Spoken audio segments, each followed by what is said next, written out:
बोलणार नाही. सरकारमध्ये ही नाराजी आहे. सरकारच्या एका बड्या नेत्याचं एका पत्रकाराशी खाजगी चर्चा आहे. आमचं सरकार सत्तेत आले, बहुमतात आले, पण आमचं सरकार हे शापित आहे.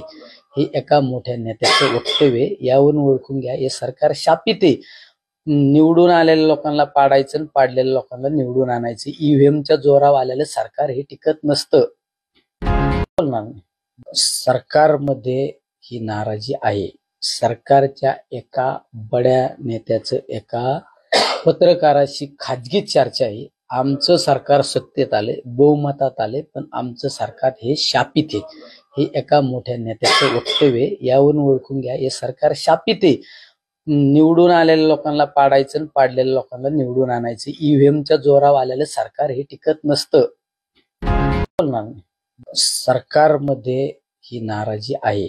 सरकारच्या एका बड्या नेत्याचं एका पत्रकाराशी खाजगी चर्चा आहे. आमचं सरकार सत्तेत आले, बहुमतात आले, पण आमचं सरकार हे शापित आहे.